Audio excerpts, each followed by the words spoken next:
श्री महावीराय नमः। जय आत्मा, जय आनंद, जय देवेंद्र, जय शिव, जय शशिकांता, जय सरिता, जय अजय, जय मंजुला। उपाध्यायी भगवई श्री जितेंद्र गुरुवे नमः। गुरु कृपा से गुरु चरणों में रहकर ये तुच्छ बुद्धि जो भी स्वीकार कर पाई, कुछ आपके समक्ष रखने का प्रयास करूं।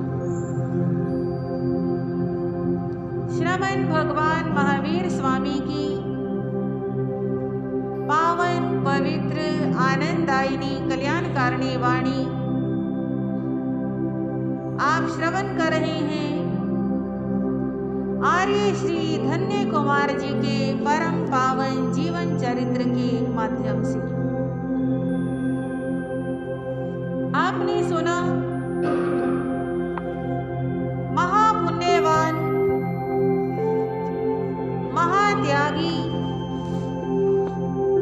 धन्ना कुमार राजगृही में अपनी 8 पत्नियों के साथ बड़े प्रेम से रह रहे। चारों ओर हर्ष उल्लास का वातावरण है। घर में भी भरपूर प्रेम है और घर से बाहर निकलते हैं तो नगर में भी खूब आदर मान है। राज दरबार में जाते हैं, राज दरबार में भी राजा के बिल्कुल पास वाला सिंहासन प्राप्त है। और आपने सुना अभय कुमार उज्जैनी नगरी से कहाँ आ गया? राजगृही में आ गया। राजा श्रेणी के हर्ष का कोई पार नहीं। राजा श्रेणिक ने अभय कुमार का धन्ना कुमार के साथ परिचय कराया। उन दोनों में आपसी मित्रता हुई और राजा को ऐसा महसूस होता है जैसे अभय कुमार मेरा एक हाथ है तो धन्ना मेरा दूसरा। बड़े आनंद से समय व्यतीत हो रहा। अब कथाकार कहते हैं, आओ अब हम धन्ना के परिवार की तरफ भी चले, थोड़ा उनके बारे में भी जान लें। कहाँ रहते हैं? धन्ना का परिवार, उसके माता पिता, तीनों भाई, तीनों भाभियां कहाँ रहते हैं? कौशांबी नगरी में। कौशांबी नगरी में धन्ना ने धनपुर नाम का गांव बसाया था और बहुत बड़ा तालाब, याद है सारा कुछ। और उस तालाब खोदने का काम करते करते धन्ना को अपना परिवार मिला था। और जब धन्ना कौशांबी से राजगृही आता है तो वहां की सारी माया अपने परिवार को सौंप आता है, दे आता है। धन्ना तो बहुत कुछ दे रहा है, मिलता तो बहुत कुछ है, पर पाने में और संभाल के रखने में बहुत अंतर होता है। कई ऐसे होते हैं जिन्हें मिलता ही कुछ नहीं, कई ऐसे होते हैं जिन्हें मिलता बहुत कुछ है पर संभाल नहीं पाते। धन्ना के तीनों भाई धनपुर नगर की सत्ता पा करके अपार खा करके नशे में मशगूल हो गए। ये नशा किसी भी चीज का हो, धन का हो, जवानी का हो, सत्ता का हो, कोई भी नशा हो,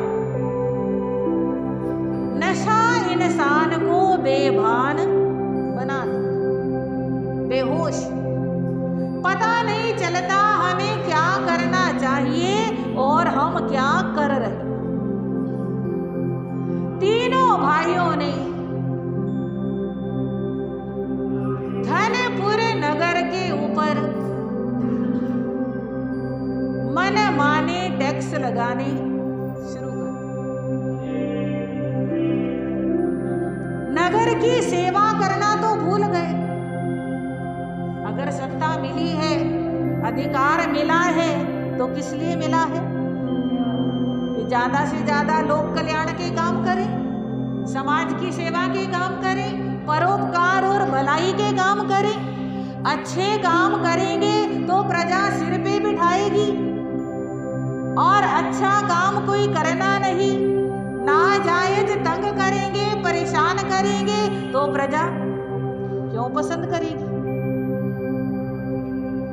सेवा का लक्ष्य भूल करके विषय भोगों का लक्ष्य बना लिया। ज्यादा से ज्यादा धन हमारे पास आए, ज्यादा से ज्यादा सुख के साधन आए, प्रजा को तंग करना शुरू। प्रजा परेशान हो गई। परेशान होकर के लोग धनपुर नगर को छोड़ छोड़ करके जाने लगे। जिसके हाथ में सत्ता है वो अन्यायी हो जाए तो कैसे रहेंगे?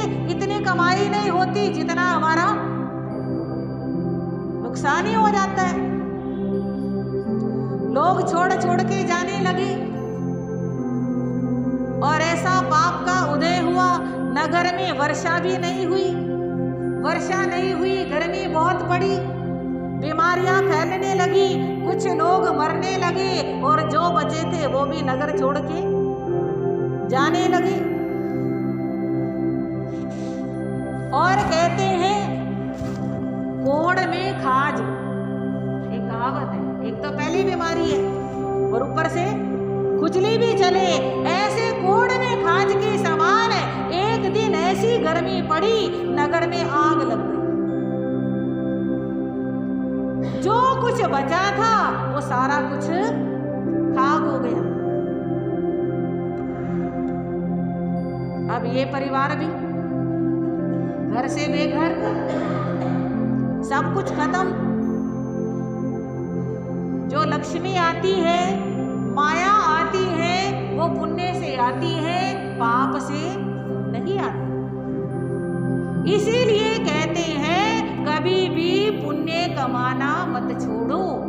प्रतिदिन जितना हो सके ज्यादा से ज्यादा पुण्य कमाने का भाव रखो। और पुण्य कमाने के लिए भगवान ने कहा अन्न का दान करो, पानी का दान करो, वस्त्रों का दान करो, मकान का, रहने के स्थान का दान करो। जहाँ धर्म स्थान बन रहा है वहाँ जितना हो सके उतना सहयोग करो, दान करो।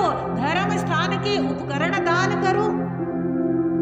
मन से अच्छा सोचो, वचन से अच्छा बोलो, काय से अच्छा करो। सब ज्ञानियों को, गुणीजनों को, बड़ों को देख करके उन्हें नमस्कार करो। इन छोटे छोटे कामों से ही पुण्य का उपार्जन हो जाता है और वो पुण्य हमारी आत्मा को सुख देता, लक्ष्मी की प्राप्ति कराता। इन्होंने पुण्य कमाया नहीं तो सारा कुछ खत्म। आखिर तीनों भाई विचार करते हैं, माता पिता को और तीनों अपनी अपनी पत्नियों को कौशाम्बी में ही छोड़ दिया। पिताजी से थोड़े से पैसे लिए और वहां से चल करके मालव देश उज्जैनी की साइड चले गए। वहां जा करके थोड़ी थोड़ी सी जमीन खरीदी, खेती बाड़ी की, फसल पकती तैयार होती, उससे पहले ही टिड्डी दल आता है और सारी फसल चट कर जाता है। बैलों की जोड़ी भी मर जाती है। सारा किसका खेल है?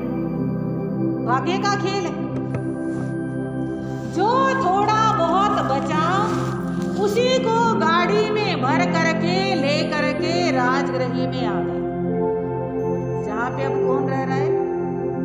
धन्ना रह रहा है। राजगृह में आए हैं, चौराहे पे बैठे हैं वो अनाज ले करके बेचने के लिए। आधी कीमत पे भी कोई खरीदने को तैयार नहीं है, रो रहे हैं और अपने भाग्य को कोस रहे हैं। इंसान किसी ना किसी को तो दोष देता ही है। वो अपने भाग्य को दोष दे रहे हैं, ये क्या हो गया हमारे साथ? जो भी कुछ करते हैं किसी भी चीज में सफलता मिलती ही नहीं। इधर ये तीनों बैठे हैं चौराहे पर अपना अनाज का ढेर लगा करके बेचने के लिए, और उधर धन्ना राज दरबार से घर की ओर आ रहा है। धन्ना अपने रथ में सवार है, अनेक सुभट उसके आगे पीछे है, और कुछ सुभट, कुछ सैनिक, कुछ सेवक रास्ता बना रहे हैं रथ के लिए। जैसे बाजार में भीड़ हो जाती है तो भी साइड पे हो जाओ, साइड पे हो जाओ, रास्ता दो, रास्ता दो। कुछ सुभट आगे आगे चल रहे हैं, रथ के लिए रास्ता बना रहे हैं, और चलते चलते वहीं पर पहुंच गए जहां ये तीनों बैठे थे। इन तीनों को भी उठाई, इनकी अनाज की बोरी साइड पे कर दी। इनको भी एक को लात मारी, एक को डंडा मारा, चलो चलो पीछे हटो, चलो चलो रास्ता दो, ये सड़क है, ये कोई दुकान थोड़ी है, यहाँ पर तुम सामान लगा करके बैठ गए। उनके साथ भी, क्योंकि अधिकारी तो ऐसे ही होते हैं, पुलिस वाले आ जाए हटाने के लिए प्यार से तो बोलेंगे नहीं, और प्यार से बोलेंगे तो सुनेगा कौन? हाँ? तो ये डांट के ही बोलते हैं, और डांट के बोलते हैं तो सामने वाले को हटना ही पड़ता है, ताकत का प्रयोग कर रहे हैं। अब इन तीनों को भी लगी एक एक, और धन्ना का रथ आ गया, और धन्ना ने देखा ये क्या, ये तो मेरे तीनों भाई यहाँ पे। इतना धन इनके पास था कौशाम्बी के अंदर, और ये यहाँ इस हालत में कैसे आ गए? अपने सेवकों को इशारा किया, इन तीनों को मेरे महल में ले आना। रथ आगे बढ़ गया।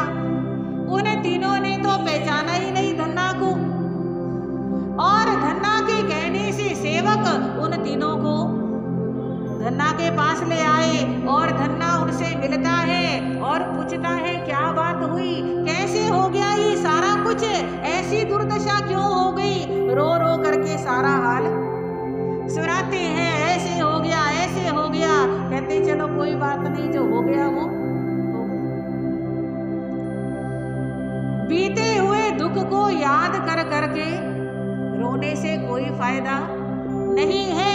आप यहाँ रहो, खाओ पियो, मौज करो, कोई दिक्कत नहीं है। स्नान कराया, कपड़े बदलवाए, भोजन कराया, और भोजन करके आराम करके तीनों भाई कहने लगे धन्ना,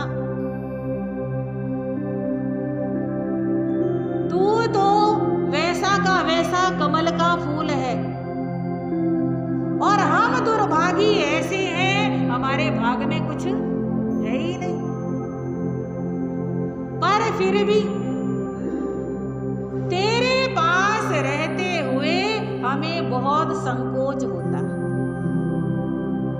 हमें अपना सिर नीचे करना पड़ता है। लोग क्या कहेंगे? बड़े भाई हैं और किसके यहाँ रह रहे हैं? छोटे के यहाँ रह रहे हैं, या छोटे के टुकड़ों पे पल रहे हैं। लोग ऐसे बोलेंगे, इसलिए हम बाजार में सिर उठा करके भी नहीं निकल सकते, इसलिए हम तो यहाँ से जाएंगे, हम तुम्हारी अधीनता में नहीं रह सकते।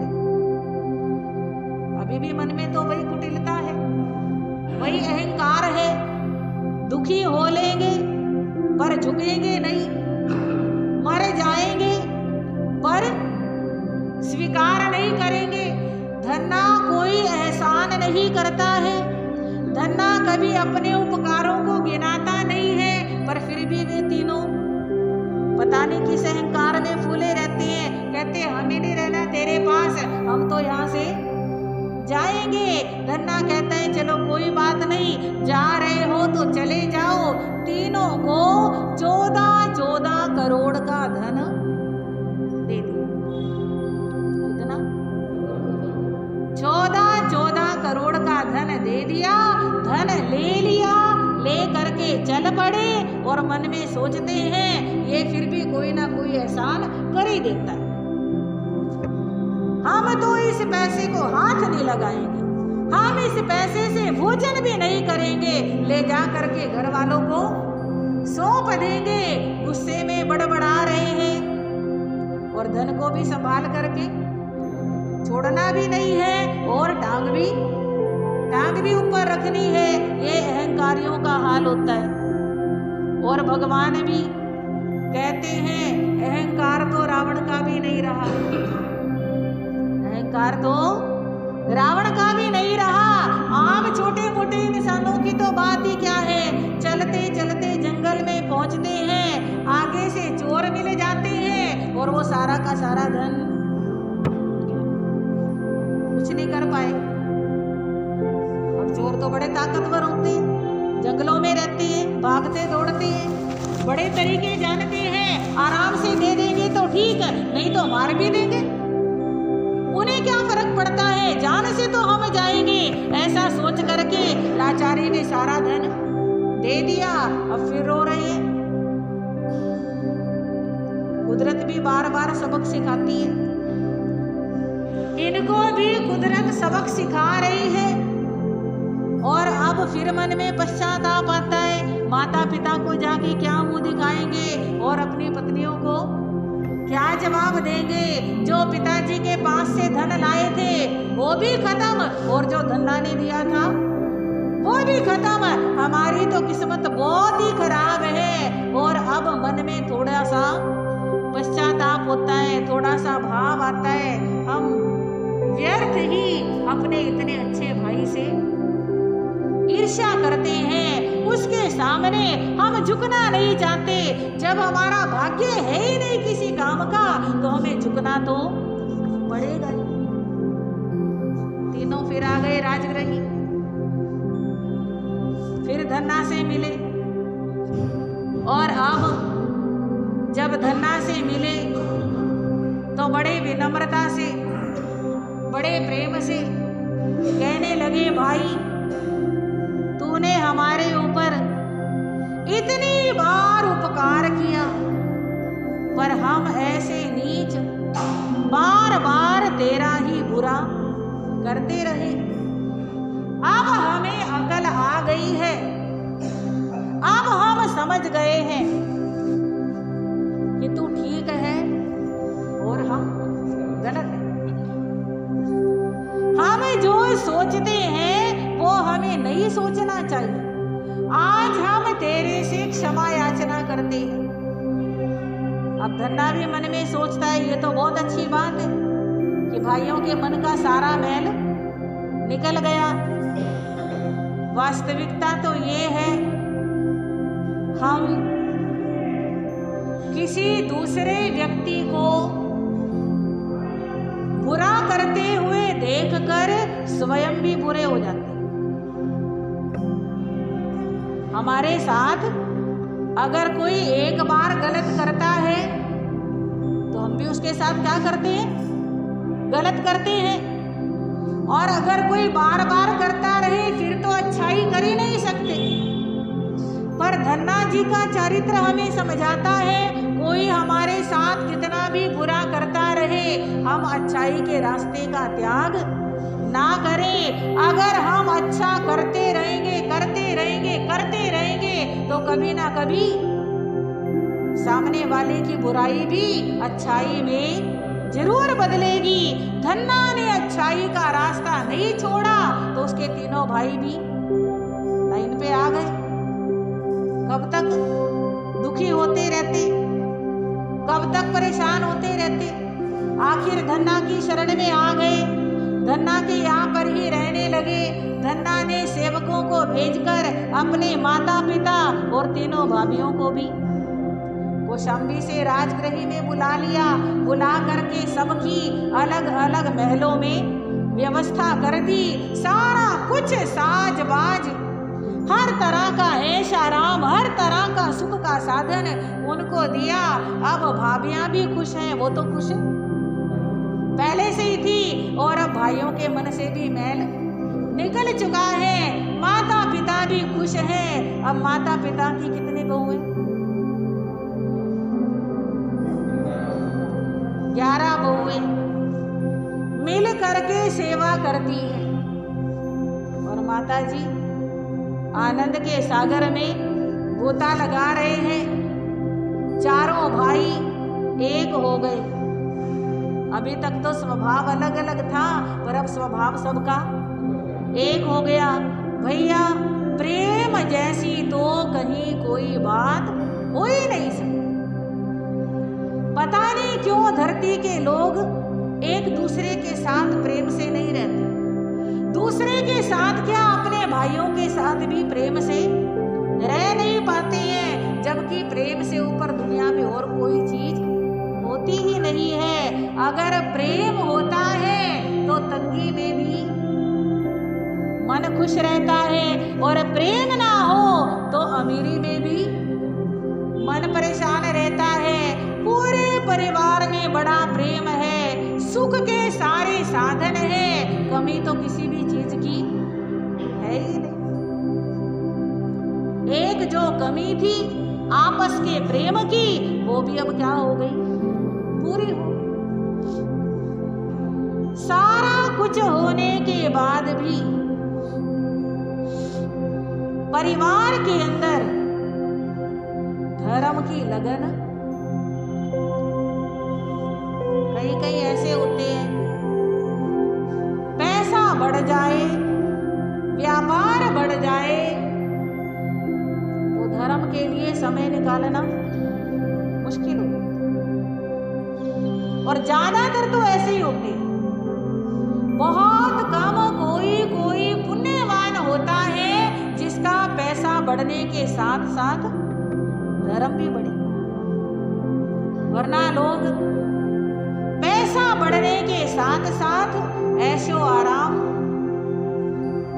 नशे, व्यसन, दुर्गुण, भोग विलास, इन चीजों में लग जाते हैं।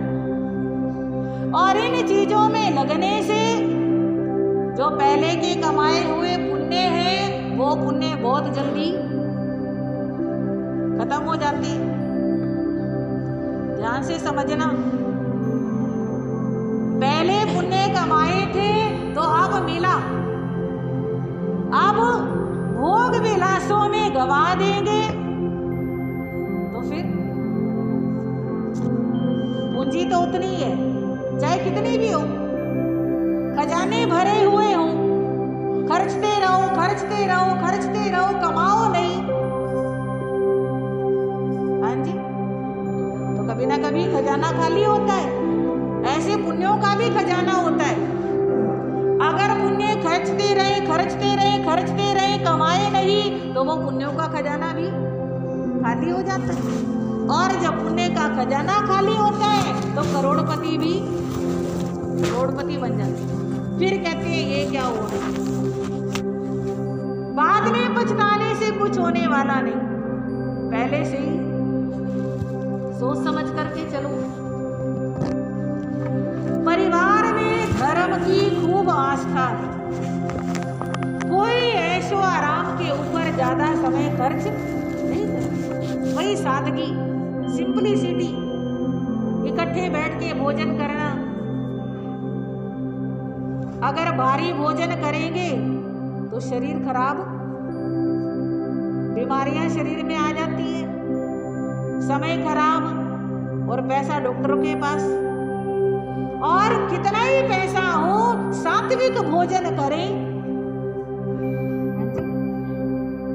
शरीर भी अच्छा, समय भी बचता है, विचार भी सात्विक रहते हैं और पैसा भी डॉक्टर के पास जाने से बचता है। बंधुओं, कई लोगों की लिमिट ही नहीं होती, मर्यादा ही नहीं होती जीवन। कपड़े के अलमारियां भरी है, संदूक भरे हैं, पहनने में नहीं आते,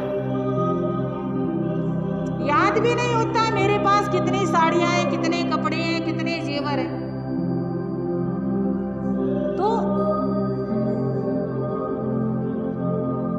जो विवेकवान होते हैं वे हर चीज की मर्यादा रखते हैं।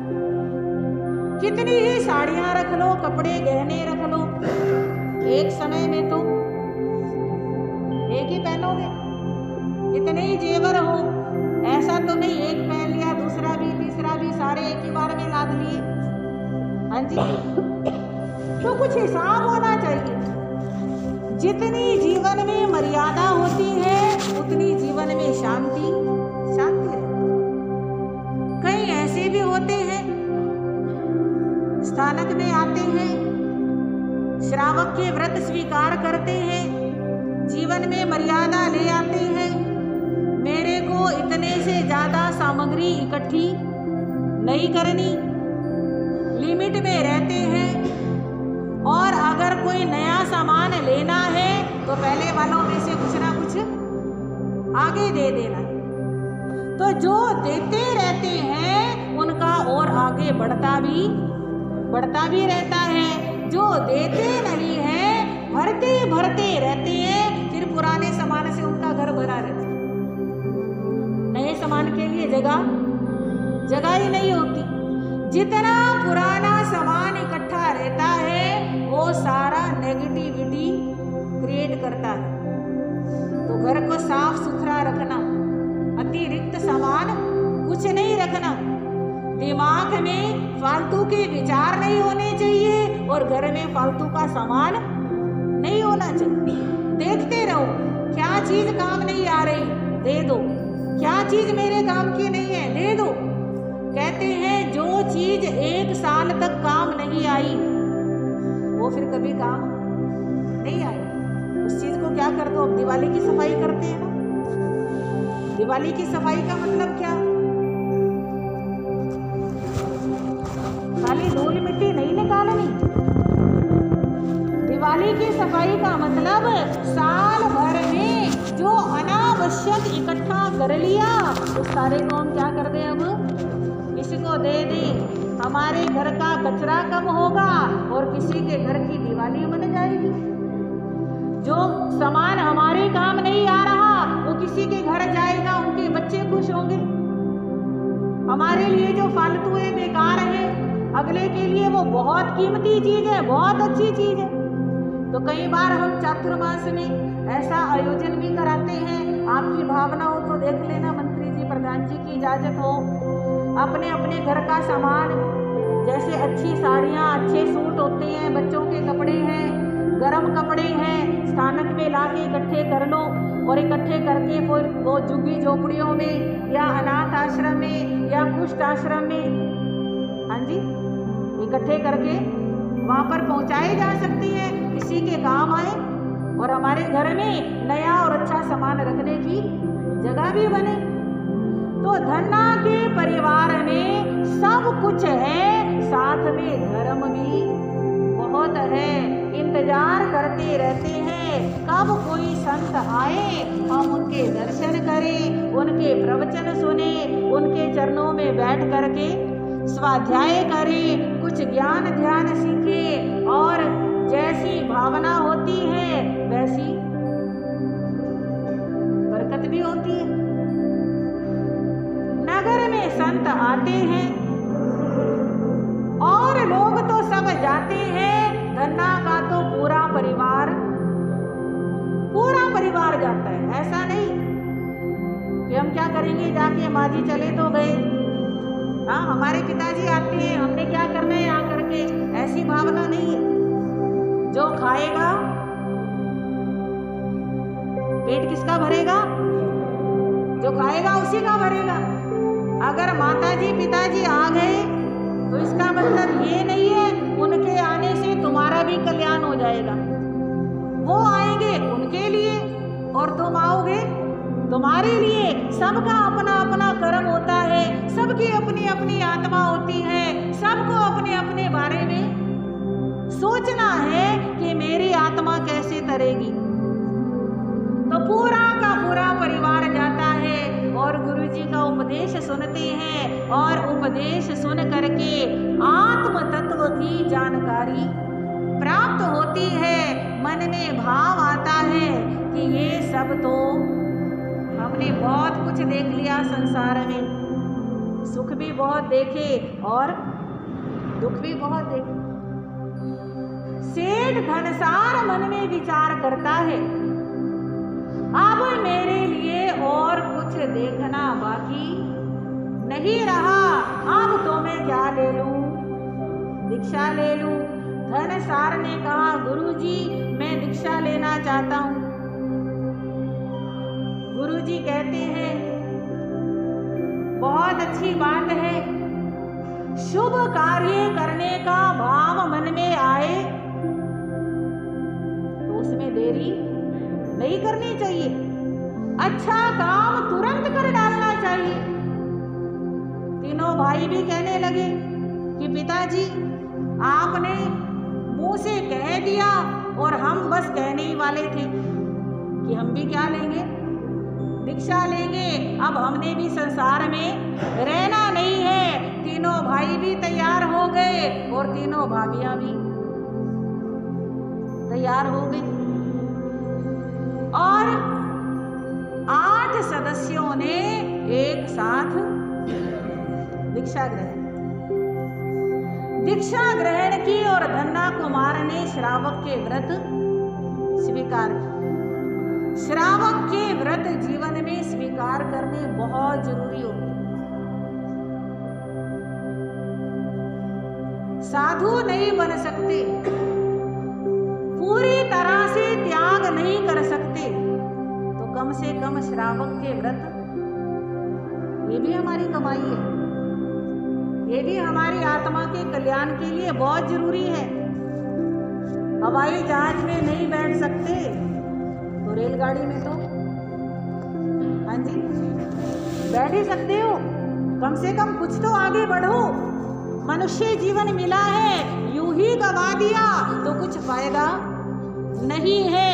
धन्ना कुमार ने श्रावक के व्रत स्वीकार किए, उपदेश रोज चल रहे हैं। एक दिन धन्ना कहने लगा, गुरुजी बड़े उतार चढ़ाव आए जीवन में, एक बार मेरे मन में बड़ी जिज्ञासा है कि मुझे कुछ पिछले जन्मों के बारे में पता चला, इतना कुछ क्यों हुआ, कैसे हुआ और इतना वैभव कैसे मिला। तो गुरुजी धन्ना कुमार का पिछला जन्म सुनाते, कहते हैं बहुत समय पूर्व प्रतिष्ठानपुर नगर में एक कात्यायन नाम की विधवा महिला रहती। उसका एक बेटा था जिसका नाम था संगम।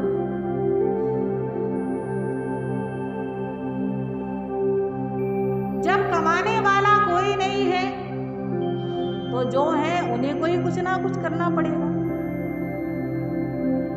माँ घरों में काम करती है और छोटा बेटा गांव की गाय को लेकर के जंगल में जाता है, उन्हें दिन भर चराता है और शाम को वापस ले आता। बदले में उन्हें केवल 2 समय का भोजन प्राप्त। एक बार नगर में किसी उत्सव का आयोजन हुआ,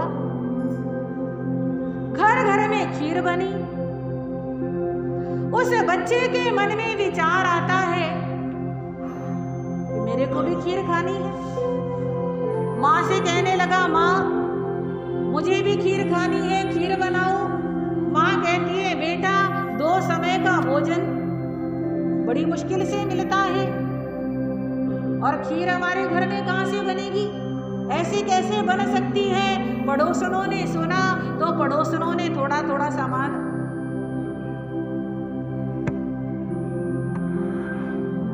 ये भी एक पारस्परिक सहयोग की बात होती है।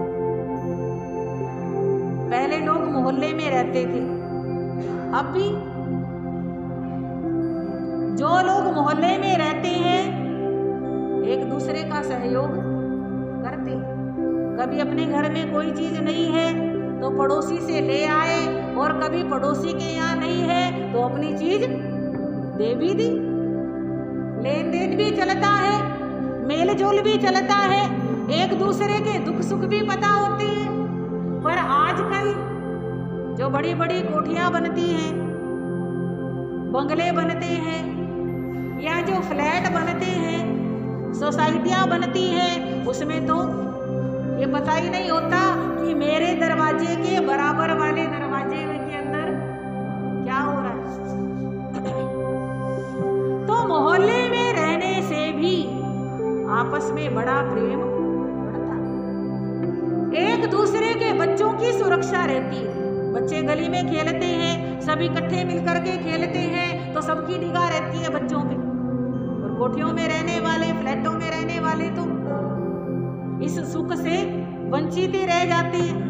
कई लोग मोहल्ले का घर छोड़ करके बाहर कॉलोनी में बड़े बड़े बना लेते हैं, मकान तो बड़े हो जाते हैं पर दिल छोटे हो जाते हैं। हर समय डर रहता है, दरवाजा खुला ना रह जाए, बच्चा बाहर ना चला जाए, हर चीज का खतरा बना रहता है। गार्ड भी रख लो और कितनी चार दीवारी कर लो, कितनी सेफ्टी कर लो, फिर भी अंदर में दुख दुखी मची रहती है। मोहल्ले के अंदर बड़ी निश्चिंतता रहती है। दरवाजा भी खुला रह जाए तो भी पता है कि पड़ोसियों की निगाह बचा लेगी। तो पड़ोसनों ने सामान दिया, माँ ने खीर बनाई, बेटे को खीर डाल करके दे दी और कहने लगी मैं अभी कुछ काम पूरा करके आती हूँ, तुम तब तक आराम से बैठ करके खीर खा। बच्चा खीर लेके बैठा है और उसके पिछले जन्मों के पुण्य कर्म, शुभ कर्म उदय में आ रहे हैं, उसके भाव अच्छे बन रहे हैं और उसके भाव इतने अच्छे बन रहे हैं कि चांस की बात सामने से तपस्वी संत भी आ रहे हैं गोचरी लेने के लिए।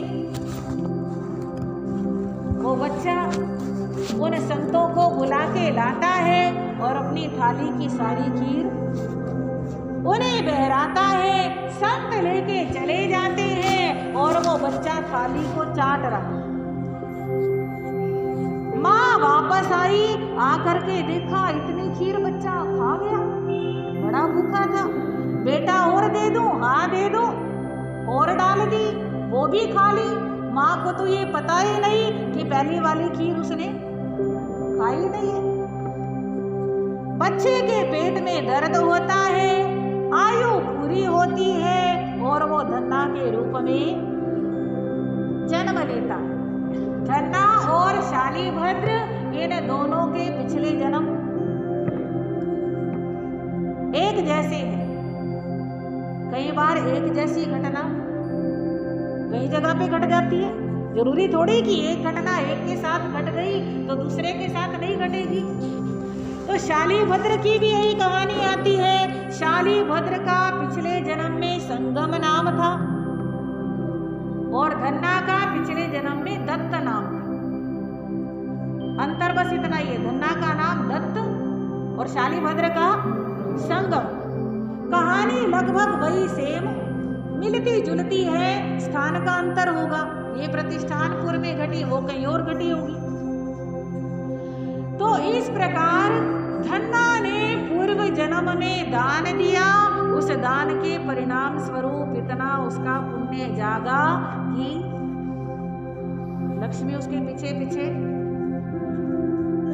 सुपात्र दान का इतना महत्व है, 1000 जीवाओं से सुपात्र दान की महिमा बताई जाए तो भी बताई नहीं। हर समय भावना भाए हमें सुपात्र दान का मौका मिले। जब भी भोजन करने बैठे भावना भाई हमारे घर साधु साध्वी आए और मैं अपने हाथ से आहार दान। कभी भी ऐसा भाव ना आए कि साधु साध्वी आ जाते हैं देना पड़ता है, हाँ? या मेरे घर पे ना आए या मैं गैर टाइम बनाऊं। इस चीज का भी बहुत फर्क है कि समय पे भोजन करोगे तो साधु साध्वी को बहराने का मौका मिलेगा, बेसमय भोजन करोगे तो अब रात को भोजन करोगे तो रात को तो साधु साध्वी नहीं आएंगे।